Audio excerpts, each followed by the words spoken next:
Hi guys, my name is Saurabh Sharma और आपका स्वागत है मेरे चैनल आर्ट इन सेल में। तो चलिए शुरू करते हैं, लेट्स गेट स्टार्टेड। मेहनत जो पूरी तो दुनिया ये तेरी है, होगा तू भी कलाकार मशहूर। तो गाइस, आज का जो टॉपिक है, आज हमारा टॉपिक होने वाला है आर्ट हैबिट्स के ऊपर कि आर्टिस्ट के अंदर ऐसी कौन कौन सी हैबिट्स होनी चाहिए जो आपको एक ग्रेट आर्टिस्ट बनने में मदद करती हैं। हर एक जो हैबिट है गाइस, वो आपकी दूसरी किसी हैबिट से लिंक होती है। तो ये एक चेन दर चेन बनती चली जाती है गाइस, जो आपको एक अच्छा आर्टिस्ट बनने में जो है आपकी प्रोग्रेस में आगे जाके हेल्प करती है और आपको एक अच्छा आर्टिस्ट बनाती है। तो देखते हैं हमारी पहली हैबिट क्या है गाइस। तो हमारी पहली हैबिट्स है मास्टर ऑफ योर फंडामेंटल्स। तो आपको गाइस अपने फंडामेंटल्स को मास्टर करना है, अपने आर्ट के फंडामेंटल्स को मास्टर करना है। अगर हम किसी फील्ड में आगे बढ़ रहे हैं और हम इस आर्ट फील्ड में आगे बढ़ रहे हैं, लेकिन हमारे जो बेसिक्स हैं, हमारे बेसिक्स मजबूत नहीं है। क्या होता है कि एक एग्जांपल के तौर पर आप ले सकते हैं, एक पेड़ है, ठीक है। अब हम मान के चलिए उस पेड़ की जड़ें कमज़ोर हैं, तो वो कितना भी बड़ा हो जाए वो एंड में जाके गिर जाएगा। कोई बिल्डिंग है, उस बिल्डिंग की जो है नींव मजबूत नहीं है तो वो गिर जाएगी। उसी तरीके के गाइस, आपको जो आपके फंडामेंटल्स हैं वो आपकी नींव है इस फील्ड में आगे बढ़ने के। क्या होता है कि बिगनर्स क्या करते हैं, इस पार्ट को स्किप कर देते हैं। लेकिन आपके अंदर एक हैबिट होनी चाहिए कि आपको अपने फंडामेंटल्स को मजबूत करना, तभी आपको आगे के जो है फंडामेंटल्स को पढ़ना है। पहले आपको बेसिक्स फंडामेंटल्स को मजबूत करना है अपने आप कि आपके बेसिक्स क्या है फंडामेंटल्स के। तो हमारी जो दूसरी हैबिट है वो है स्मॉल स्केच बुक। एक छोटी सी कोई स्केच बुक ले सकते हैं आप, और वो स्केच बुक आपको अपने साथ रखनी है हमेशा। आप कहीं भी जा रहे हैं तो ये हैबिट जो है ये आपको ज़रूर अपने में बिल्कुल रखनी है। क्योंकि जितने भी बड़े से बड़े आर्टिस्ट रहे हैं और आर्ट स्टूडेंट भी रहे हैं, या मैं भी खुद रहा हूँ, तो मैं अपने साथ एक छोटी सी स्केच बुक जरूर रखता था अपने साथ। एक स्केच बुक रखिए और साथ में एक पेन या एक पेंसिल आप साथ में ज़रूर रखिए स्केच बुक के लिए। तो आपको क्या होगा, कहीं भी आप कुछ देख रहे हैं, कहीं भी आप कुछ भी ड्रॉ करना है, आप सिंपली पेंसिल निकालिए और अपनी छोटी सी स्केच बुक निकालिए और आप उसको ड्रॉ करना स्टार्ट कर सकते हैं। तो ये आपकी एक अच्छी हैबिट हो गई। जो हमारी अब तीसरी हैबिट के ऊपर हम बात करते हैं कि हमारी तीसरी हैबिट हमें एक अच्छा आर्टिस्ट बनाने के लिए जो हेल्प करती है, हमारी तीसरी हैबिट क्या होनी चाहिए। तो रेगुलर ड्राइंग की हैबिट होना आपके अंदर बहुत ज़रूरी है गाइस। तो गाइस, हमारा जो है कि रेगुलर ड्राइंग किस तरीके से ज़रूरी है, जब भी हम रेगुलर कोई भी प्रैक्टिस करते हैं, हमारी प्रैक्टिस चल रही है, हम रेगुलर ड्राइंग कर रहे हैं, अब हमें ये प्रैक्टिस करनी है कि हमें रोज़ 5 मिनट्स ड्राइंग चैलेंज करना है, ठीक है। 5 मिनट तक हमें ड्राइंग बनानी है। 5 मिनट तक हमें ड्राइंग कैसे बनानी है गाइस, या तो आप ज़्यादातर बिगनर्स ये गलती करते हैं कि वो हफ्ते में एक दिन निकालते हैं और उसमें 2 घंटे 3 घंटे 4 घंटे लगे रहते हैं और ड्राइंग करते हैं। लेकिन ये वर्क नहीं करता गाइस, क्योंकि आपके 6 दिन आप लॉस कर रहे हैं। आपने एक दिन तो अच्छे से प्रैक्टिस करी, फिर 6 दिन आपने प्रैक्टिस नहीं करी, तो एक बहुत ख़राब हैबिट है। आप इसको चेंज कीजिए। आप इसके बदले दिन के 5 मिनट कोई भी निकाल सकता है, दिन के 5 मिनट निकालिए और रोज़ 5 मिनट ड्राइंग कीजिए। 5 मिनट्स खुद को चैलेंज दीजिए आप कि मुझे आज 5 मिनट ड्रॉ करना ही करना है। आप सिंपल ड्राइंग कीजिए, ज़्यादा हार्ड ड्राइंग मत कीजिए। 5 मिनट्स चैलेंज हो गया। अब आपको 5 मिनट आप रोज़ ड्राइंग करेंगे, ठीक है। तो जब आप 5 मिनट रोज़ ड्राइंग करते हैं, इससे आपकी प्रैक्टिस में मदद मिलती है, आपकी प्रैक्टिस अच्छी होती है। दूसरा, आपका जो है स्टाइल निकलता है। ज़्यादातर बिगनर्स क्या पूछते हैं कि हमारा स्टाइल कैसे निकलेगा। स्टाइल निकालने के लिए आपको ये हैबिट होनी आप में बहुत ज़रूरी है कि आप रोज़ 5 मिनट्स ड्राइंग करें और धीरे धीरे फिर बाद में टाइम बढ़ाएं। 10 मिनट करें, 15 मिनट, 20 मिनट और 30 मिनट तक लेके जाएं टाइम को। ये नहीं कि आप 5 मिनट में ही स्टक रह जाए। दूसरा, इसमें आपको कुछ ऐसे डायमंड्स मिलेंगे जो आपकी आर्ट होगी, क्योंकि आप रोज़ ड्राइंग कर रहे हैं, आपकी स्किल इंप्रूव हुई है। कुछ ना कुछ आपको ऐसे डायमंड्स मिलते रहेंगे जो आपकी आर्ट ही होगी बेसिकली।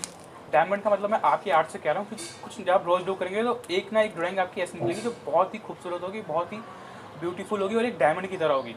आपको शर्म नहीं करनी कुछ भी ड्रॉ करने में कि मैं ख़राब बन रहा है या अच्छा बन रहा है, क्योंकि अभी शुरुआत में हम किसी मास्टरपीस पे ध्यान नहीं दे रहे हैं। तो गाइस, अब हम अपनी चौथी हैबिट के ऊपर बात करने वाले हैं, ऑब्जर्वेशन।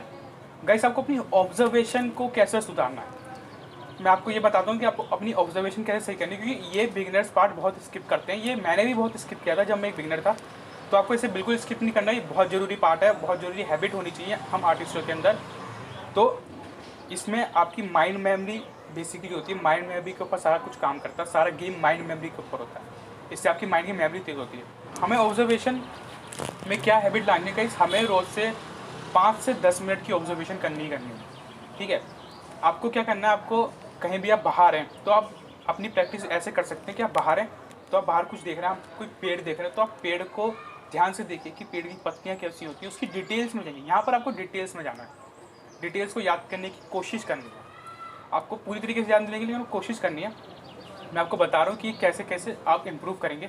आप बाहर जा रहे हैं, आप चीज़ों को देखिए, आप घरों को देखिए, आप बिल्डिंग्स को देखिए कैसे होते हैं, रियलिटी में ये चीज़ें कैसे एग्जिस्ट करती हैं। क्योंकि फ़ोटो में जो हम देखते हो कई बार वो रियलिटी से अलग होता है थोड़ा, तो हम जो रियलिटी में देख रहे हैं हम उसको ऑब्जर्व करेंगे रियलिटी में आखिर क्या हो रहा है। हम मार्केट में हैं तो लोग कैसे बात करते हैं, लोग कैसे खड़े होते हैं, लोग कैसे देखते हैं, लोग कैसे बोलते हैं, ये सब चीज़ें आपको ऑब्जर्व करनी है।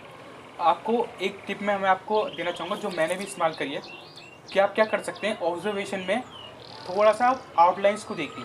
बेसिकली रियलिस्टिक जब हम बनाते हैं, हम रियल में देखते हैं तो हमें आउटलाइंस नहीं दिखती लोगों की, लेकिन हमें यहाँ पे आउटलाइन को देखने की कोशिश करनी है, हमें आउटलाइन क्रिएट करनी है अपने मन में, आपको अपने दिमाग में बेसिकली ड्राइंग करनी है कि ये बंदा खड़ा है। तो अभी इसमें जैसे कि आप देख सकते हैं साइड में भी मेरे कि इसमें कैसी कैसी आउटलाइंस आ रही है, देख रहे हैं, आपको दिख रहा होगा कि मैं कैसे आपको समझाने की कोशिश कर रहा हूँ। तो आपको चीज़ों को इस तरीके से भी देखना है, तो इससे आपकी ऑब्जर्वेशन और अच्छी होगी क्योंकि आप उस टाइम ड्रॉ नहीं कर रहे हैं लेकिन आप दिमाग से ड्राइंग कर रहे हैं वहाँ पर। कहीं देखिए ये हैबिट जो है ना, बहुत एक टिप बोल सकते हैं इसको, इस हैबिट के अंदर एक टिप हो सकती है कि आप आउटलाइंस को फोकस कर रहे हैं ह्यूमंस की। तो इसमें आपको ना स्केच पेन चाहिए, ना आपको पेन चाहिए, ना पेंसिल चाहिए, आपके पास कुछ भी नहीं है फिर भी आप ड्रॉ कर रहे हैं क्योंकि आपने दिमाग से ड्रॉ कर रहे हैं। कि बेसिकली सारा खेल दिमाग का ही है गाइस, दिमाग का और हाथ का। लेकिन यहाँ आपकी हाथ की प्रैक्टिस नहीं हो रही लेकिन आपकी दिमाग की प्रैक्टिस हो रही है, तो दिमाग का फोकस अच्छे से बढ़ रहा है और प्लस आपकी ऑब्जर्वेशन तो बढ़ ही रही है। दूसरा इसमें भी आपको एक 5 मिनट चैलेंज लेना है। 5 मिनट चैलेंज क्या लेना है, आपको कोई भी एक पेपर लेना है और एक कुछ भी ड्राइंग करनी है, कुछ भी छोटी सी, या फिर आप कोई सिंबल ड्रॉ कर सकते हैं या कुछ भी कार्टून वगैरह देखना है। आपको देखना है सिर्फ 5 मिनट तक उस चीज़ को जो भी आप ड्रॉ करने वाले, चाहे आप लाइव ड्रॉ कर रहे हो या आप किसी फ़ोटो से ड्रॉ कर, आपको उसे 5 मिनट तक सिर्फ देखना है, उसकी डिटेल्स को समझना, उसको याद करने की कोशिश करनी है। ज़्यादा दिमाग पे जोर भी नहीं डालना, रिलैक्स हो जाइए और फिर उसको देखिए, उसको याद करने की कोशिश कीजिए। उसके बाद आपको दूसरा पेपर लेना है, चीटिंग नहीं करनी, उसको बिल्कुल क्लोज कर देना है। उसके बाद आप देखिए और उसको ड्रॉ कीजिए। उसको जो है आप ड्रॉ करेंगे और आप शुरू में इजी ड्राइंग लीजिए, या उससे भी इजी बोले तो आप क्या ले सकते हैं, आप कोई सिंबल ले सकते हैं, कुछ भी सिंबल ले सकते हैं। इससे आपकी मेमोरी पावर इंक्रीज़ होगी, आपकी ऑब्जर्वेशन पावर इंक्रीज़ होगी। आप उसको बिना देखे ड्रॉ कीजिए। जब आप ड्रॉ कर लें फिर आप उसको चेक करिए कि यार इसमें क्या कमी थी, फिर उसको ड्रॉ कीजिए, फिर उसको ड्रॉ कीजिए जब तक वो परफेक्ट नहीं बन जाता। आपको ये प्रैक्टिस रोज़ करनी है। आपकी 2 हैबिट्स हो गई गाइस, और इसी में आपकी 5 मिनट्स ड्राइंग भी हो रही है और 5 मिनट आपकी ऑब्जर्वेशन भी हो रही है। टोटल आपके 10 मिनट हो गए। तो ऑब्जर्वेशन बढ़ाने के लिए दूसरा आपको लाइव चीज़ों की भी ड्राइंग करनी है। लाइव चीज़ों को ऑब्जर्व करना है कि कैसी होती है, कैसी नहीं दिखती, और इनका शेप क्या है, शेप्स को समझना है। शेप्स को समझिए कि अगर कोई बिल्डिंग है तो उसमें कितने कितने शेप आ रहे हैं। यहाँ आप आर्किटेक्चर एक तरह से बन रहे हैं कि आप शेप्स को देख रहे हैं, जैसे कि मैं आपको दिखा रहा हूँ यहाँ पे। तो लाइव चीज़ों में आपको शेप्स को देखना है, आउटलाइंस को देखना है, उससे आपकी ऑब्जर्वेशन मजबूत होगी। आपको देखने में थोड़ी हेल्प होती है इस चीज़ से, क्योंकि बच्चों को दिक्कत ये आती है, बिगिनर्स को दिक्कत ये आती है कि सर हम ऑब्जर्वेशन तो करें मगर हम कैसे करें, हम शुरुआत कैसे करें, हमें समझ में नहीं आ रहा कि हम चीज़ों को देखें कैसे। तो देखने का नज़रिया ही है कि आपको आउटलाइंस को देखना और आपको शेप्स, एंगल्स को देखना, एंगल्स को पकड़ना शुरू में, तो ये आपके लिए ईजी हो जाएगा। फिर आप कलर्स को देखिए, कलर्स को याद करने की कोशिश कीजिए कि रियलिटी में कलर क्या होते हैं। रियलिटी में क्योंकि कलर बहुत अलग होते हैं फ़ोटो के मुकाबले। ठीक है, तो हमारी 4 हैबिट्स गाइस हो चुकी है। हेलो गाइस, वीडियो काफ़ी लंबी बन गई थी गाइस, तो इसलिए मैंने इस वीडियो को 2 पार्ट में डिवाइड कर दिया है। आप डिस्क्रिप्शन में सीधे जा सकते हैं वीडियो के, और डिस्क्रिप्शन में आपको लिंक मिल जाएगा वीडियो का, आप सीधे जाके वीडियो का दूसरा पार्ट देख सकते हैं, और एंड स्क्रीन पे भी आपको इसका दूसरा पार्ट मिल जाएगा। तो गाइस चैनल को सब्सक्राइब कीजिए और बेल आइकन को क्लिक जरूर कीजिएगा, ताकि आपसे आने वाली जो भी नॉलेजेबल वीडियोज़ हैं वो आपसे मिस ना हो, और वीडियो को शेयर जरूर कीजिएगा। Thank you for watching, keep supporting, keep loving.